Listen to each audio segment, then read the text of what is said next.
Mumbai. But then you're not really targeting mostly the middle class, you're targeting the richer class. So you have to have parking for them.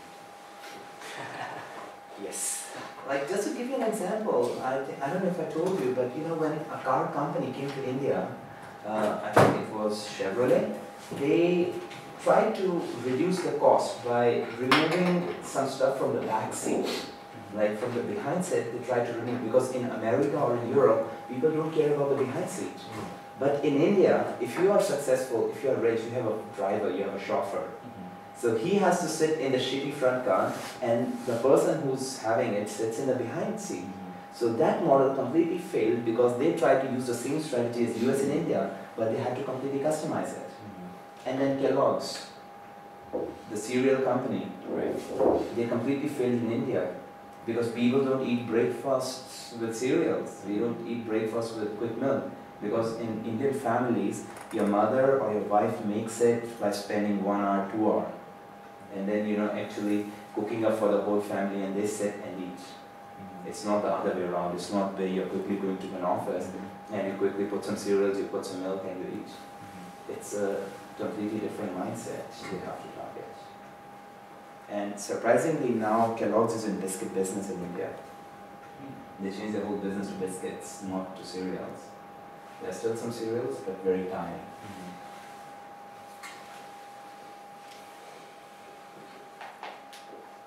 I would like to ask you one question also. Yes, sir. About the marine industry. We have a company dealing with marine and software.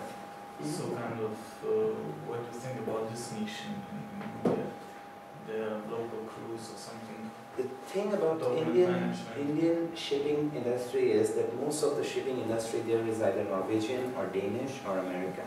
So it's already applied. So it's already by the Europeans. We don't have any big successful Indian marine company.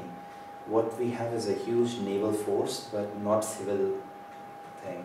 And most Indians don't go on cruises. It's mostly foreigners who come to India on a cruise. Indian outward cruises is not a concept which they even know of. So it's not something, you know, which is that huge in India. And the people who operate the ferries are really illiterate, poor people who, you know, come from the fisherman class. So they are the ones who operate it. It's not big companies operating it. So you're not talking about any technology company. They're trying to get into just an Indian company. They are better off dealing with Norwegian companies or Danish companies who still operate that stuff. Do you know what kind of companies? Bergson, and there's Merck's. M-E-R-S-K. Yeah, Mars. So the biggest Yeah. Those are the ones operating from there. And the thing about most stuff going out of India is that they put them on the ships like that, on that production, or through planes. Yeah. And let's say about factories, comparing in percent, 50-50, 20-80, how many factories there are Indian based and how many are foreign factories? It's mostly Indians. Mostly Indians, Mostly locals, Indians. and there is nothing to do, let's say, this is, we have mother company and we are just small company, and our bosses are, let's say, in Europe, in the States, and another. So that thing happens, but mostly for industries in cars, in high-end technology. But when it comes to fashion products, which is the biggest produce in India, like Indian fashion and garments are the biggest, one of the biggest in the world. And for food, it's basically subcontractors. Like companies don't open up their own factories in India because it's just a different place to operate. They work with Indian companies who already have factories, who are already manufacturing, and they work with them. So basically they give them a contract, they get it done, and they send it back. It's always like that. So even for most of the production companies you're talking about, it's not usually the mother company opening up their own factory in India. It's them working with an Indian factory already operating there and trying to make something out of it. Is it also because it's mostly like you were saying, it's relationship based? Relationship based and who you know. Like if you want to get a lot of permits, if you want to work with, like the government, then if you're an Indian, it's a whole different story than if you're a foreigner, because you know how to work with those people. You already know the agents. You already know But so, like, how come if you, let's say, if you're just white, and that gives you like an advantage. An advantage. So, like, it also gives you a target of being forced for higher corruption. Then you're also the target where, if I pay 100 rupees, you pay 1,000 rupees. Because you're supposed to be the so rich getting person. ripped off if you're doing business directly. Absolutely. That's why you need an agent For most of the things, yes. And even as an Indian, you need them to, because they have the relationship with the right people. So you don't go directly to the right people, right? You cannot get to the person directly, to the right person, because, like even the dean of a university in India makes like what? 500 euros a month, maximum? Or maximum 1,000 euros a month. That's the complete maximum, which for the best university. So 500 euros a month, that's what, less than what I pay most people here? And that kind of person, he also wants something in return for the money he is giving for the company business. So if he's giving something, he wants a kickback, but he cannot go and openly ask it. So if he comes to me, he knows that, I'm handling your business, then he can tell me, not you, that yeah, I want something out of it. So most of the times, that's why you need to deal with agents.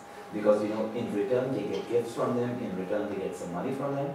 So that's the issue with corruption and through trust. That you basically go to a person who can go to that person, talk to him, and, he can get something out of it, you can get something out of it. It's always that situation.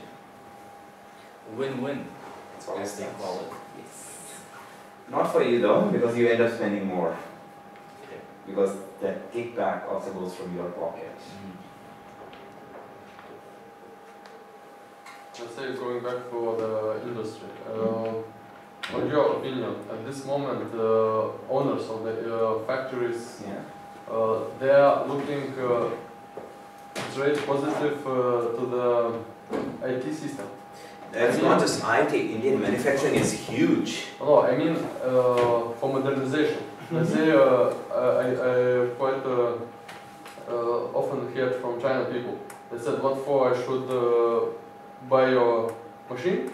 I better hire 20 Chinese people, they will fabricate for me cigarettes instead of spending for the machines. In India, we have higher costs than China. Indian labor cost is not as cheap as China, and as much as people like to think, in India we still don't use slave labor, like those child labor or anything that doesn't work. It's still a higher cost, so companies spend on modernization for sure. I know tons of people who invest money to technology to reduce the costs. So they are looking positive on this side. Yes. Better I spend today this amount of money instead of spending after 2 years. If you can convince them that your thing will save them money. Because most of Indian business people you will talk to are pretty pragmatic. You will still need to build a trust with them, you will still need to build a relationship, like you will need to become their friend. And in India you mix your personal life and business life. You start becoming their friend, you start knowing their family, you start knowing their children, you start talking to them, you start sharing stuff with them. You have to open up yourself and then they open up to you. And then, yes, they definitely buy stuff. They definitely modernize. And most of them will be pretty pragmatic about it. Because I'm not sure if you know about Suzlon. It's an energy company which is one of the biggest in the world right now. And then there's one called Flex Tube. About 80% of the plastic tubes in which your toothpaste comes, like the toothpaste you do in the morning, that is made by an Indian company. then most foreign companies, they actually buy it from that one company.